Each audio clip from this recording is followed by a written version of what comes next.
I'm very confused on who did this. Probably one of the apprentices. All right, everyone, welcome back. Thank you so much for stopping by. I appreciate it. So today I want to show you guys how to fix the gap on a wall plate if you are running into this scenario. All right, so first I'm going to take my trusty flat blade screwdriver, and then I'm going to go ahead and remove the cover here real quick. You can see that this whole box is just like not even connected to the wall. You can just press this button right here and that'll turn off the circuit, that'll trip the circuit. Now I am going to remove the plug first. So as you can see where they screwed the box in right here, it totally completely destroyed the wood right here. So when they screwed it in, it just basically collapsed the edge of the wood. So I'll have to screw it on to a few different points. So I'm going to go ahead and pull this apart or tear this off, and then that'll suck it into the inside of the box, so that'll make it lower for the plate. And then I'm also going to actually screw the box down, so that'll help out tremendously because that was the main problem here. So I'm just going to take my channel locks right here, and what you do is just place it right on the edge of the outlet right there, and it does help to take a second pair of channel locks and hold the outlet here, because if you just start bending it, it's going to bend the whole thing, and then sometimes it'll break, and then it'll break your screw hole out, and that is not what you want to happen, because then you'll have a big problem. So you want to hold the left side of the crack where the screw is, and then take your other channel locks and then pry on the right side. Just go back and forth, and there you go. So you're going to repeat that process. For now, I am just going to try to screw this back into the cabinet. As you can tell, this is a very delicate situation here.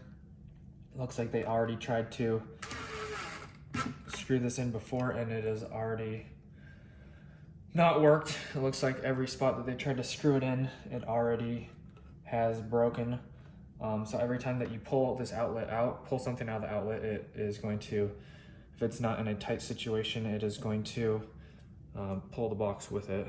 So I'm going to go really slow here. So it looks like that actually held on that one.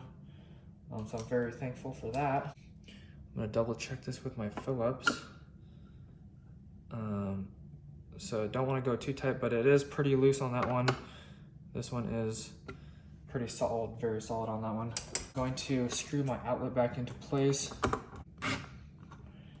All right, so now you can see that once I took the tabs off of the outlet, now it'll sit inside of the little square right here. So that's good. I'm gonna put my level on it real quick to make sure that it is level, because usually if the box is crooked and then you put it inside the tabs, you have very little room to keep it straight. As you can see, it is a little bit off to the left side, so there's not really much tolerance there. So I'm going to try to straighten this out as best as I can. All right, so now that I got that pretty perfect, I'm going to put my plate on, and hopefully it's going to sit flatter, because one, the box is attached to the wall, and two, it is also sitting inside of the squares. So as you can see, that fits pretty dang perfect. So I'm really excited about that. But as for now, you can see there is absolutely no gap on the left side, and there is no gap on the right side. So as you can see, we did it. I'm very happy, because this has been bothering me since I moved in here for a year. Nice and straight. So that is how you fix a gap on the wall, a wall plate gap. So hopefully this helped you out. Hopefully you guys have a great Christmas holiday. But anyways, thank you guys so much. As always, everything else in the description and the link tree, and hit the notification bell to be notified when I upload or do live streams. And that's gonna do it. Thank you guys so much. God bless. Have an awesome rest of your day. Peace out.